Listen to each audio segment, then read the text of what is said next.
The Hobbit, Chapter 5, Riddles in the Dark. When Bilbo opened his eyes, he wondered if he had, for it was just as dark as with them shut. No one was anywhere near him. Just imagine his fright. He could hear nothing, see nothing, and he could feel nothing except the stone of the floor. Very slowly he got up and groped about on all fours till he touched the wall of the tunnel, but neither up nor down could he find anything. Nothing at all. No sign of goblins, no sign of dwarves. His head was swimming, and he was far from certain even of the direction they had been going in when he had his fall. He guessed as well as he could, and crawled along for a good way, till suddenly his hand met what felt like a tiny ring of cold metal lying on the floor of the tunnel. It was a turning point in his career, but he did not know of it. He put the ring in his pocket, almost without thinking. Certainly it did not seem of any particular use at the moment. He did not go much further, but sat down on the cold floor and gave himself up to complete miserableness for a long while. He thought of himself frying bacon and eggs in his own kitchen at home, for he could feel inside that it was high time for some meal or other, but that only made him miserabler. He could not think what to do, nor could he think what had happened, or why he had been left behind, or why, if he had been left behind, the goblins had not caught him, or even why his head was so sore. The truth was he had been lying quiet, out of sight and out of mind, in a very dark corner for a long while. After some time he felt for his pipe. It was not broken, and that was something. Then he felt for his pouch, and there was some tobacco in it, and that was something more.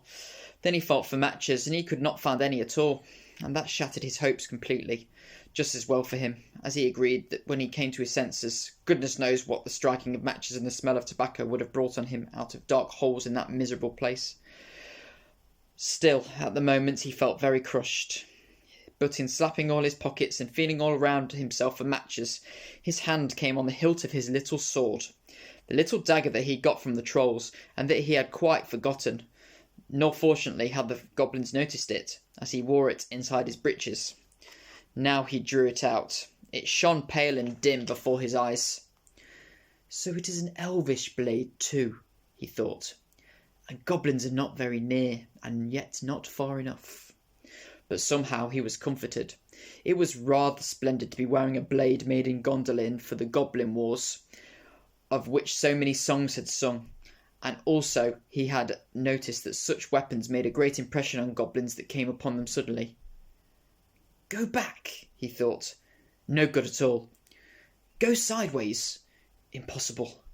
Go forward. Only thing to do. Off we go. So up he got, and trotted along with his little sword held in front of him, and one hand feeling the wall, and his heart all of a patter and a pitter. Now certainly Bilbo was in what was called a tight place, but you must remember it was not quite so tight for him as it would have been for me or for you. Hobbits are not quite like ordinary people, and after all, if their holes are nice cheery places and properly aired, quite different from the tunnels of the goblins, still they are more used to tunneling than we are, and they do not easily lose their sense of direction underground, nor when their heads have recovered from being bumped. Also, they can move very quietly, and hide easily, and recover wonderfully from falls and bruises, and they have a fund of wisdom and wise sayings that men have mostly never heard or have forgotten long ago. I should not have liked to have been in Mr. Baggins's place all the time. The tunnel seemed to have no end. All he knew was that it was still going down pretty steadily, and keeping in the same direction in spite of a twist and a turn or two. There were passages leading off to the side every now and then, as he knew by the glimmer of his sword, or could feel with his hand on the wall. Of these he took no notice, except to hurry past for fear of goblins or half-imagined dark things coming out of them. On he went, and down, and still he heard no sound of anything except the occasional whir of a bat by his ears, which startled him at first, till it became too frequent to bother about. I do not know how long he kept on like this, hating to go on, not daring to stop. On, until he was tireder than tired. It seemed like all the way till tomorrow and over it to the days beyond. Suddenly, without any warning, he trotted splash into water. Oh, it was icy cold. That pulled him up sharp and short. He did not know whether it was just a pool in the path, or the edge of an underground stream that crossed the passage, or the brink of a deep, dark, subterranean lake. The sword was hardly shining at all. He'd stopped, and he could hear, when he'd listened hard, drops, drip, drip, dripping from an unseen roof into the water below. But there seemed no other sort of sound. So is it a pool, or a lake, and not an underground river? He thought. Still, he did not dare to wade out into the darkness. He could not swim, and he thought, too, of nasty slimy things, with big, bulging, blind eyes, wriggling in the water. There are strange things living in the pools and lakes in the hearts of mountains. Fish whose fathers swam in, goodness only knows how many years ago, and never swam out again, while their eyes grew bigger and bigger and bigger from trying to see in the blackness. Also, there are other things more slimy than fish, even in the tunnels and caves the goblins have made for themselves. There are other things living unbeknown to them that have sneaked in from the outside to lie up in the dark. Some of these caves, too, go back in their beginnings to ages before the goblins, who only widened them and joined them up with passages, and the original owners are still there in odd corners, slinking and nosing about. Deep down here by the dark water lived old Gollum, a small, slimy creature. I don't know where he came from, nor who or what he was. He was Gollum, as dark as darkness, except for two big round pale eyes in his thin face. He had a little boat, and he rowed about quite quietly on the lake, for lake it was, wide and deep and deadly cold. He paddled it with large feet dangling over the side, but never a ripple did he make. Not he. He was looking out of his pale, lamp-like eyes for blind fish, which he grabbed with his long fingers as quick as thinking. He liked meat too. Goblin he thought good, when he could get it, but he took care they never found him out. He just throttled them from behind, if they ever came down alone anywhere near the edge of the water, while he was prowling about. They very seldom did, for they had a feeling that something unpleasant was lurking down there, down at the very roots of the mountain.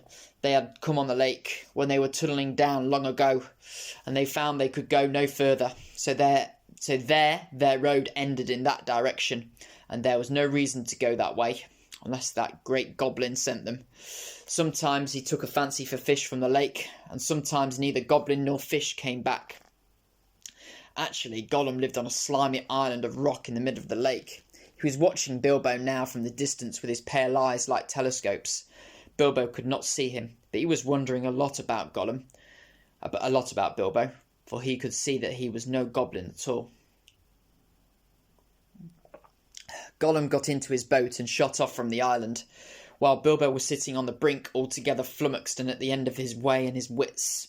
Suddenly up came Gollum and whispered and hissed, "Bless us and splash us, my precious.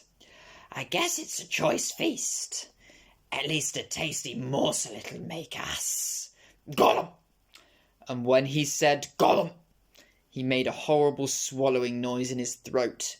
That is how he got his name, though he always called himself my precious. The Hobbit jumped nearly out of his skin when the hiss came in his ears, and he suddenly saw the pale eye sticking out at him. "Who are you?" he said, thrusting his dagger in front of him. "What is he, my precious?" whispered Gollum, who always spoke to himself, through never having anyone else to speak to. This is what he had come to find out, for he was not really very hungry at the moment, only curious. Otherwise he would have grabbed first and whispered afterwards. "I am Mr. Bilbo Baggins. I have lost the dwarves and I have lost the wizard, and I don't know where I am, and I don't want to know, if only I can get away." "What's he got in his handses?" said Gollum, looking at the sword, which he did not quite like. "A sword, a blade which came out of Gondolin," said Gollum, and became quite polite. "Perhaps she sits here and chats with it a bit, see, my precious. It like riddles, perhaps it does it?" He was anxious to appear friendly, at any rate for the moment, until he found out more about the sword and the Hobbit, whether he was quite alone really, whether he was good to eat, and whether Gollum was really hungry. Riddles were all he could think of. Asking them, and sometimes guessing them, had been the only game he had ever played with other funny creatures sitting in their holes in the long, long ago, and before he lost all his friends and was driven away, alone, and crept down down into the deep dark under the mountains.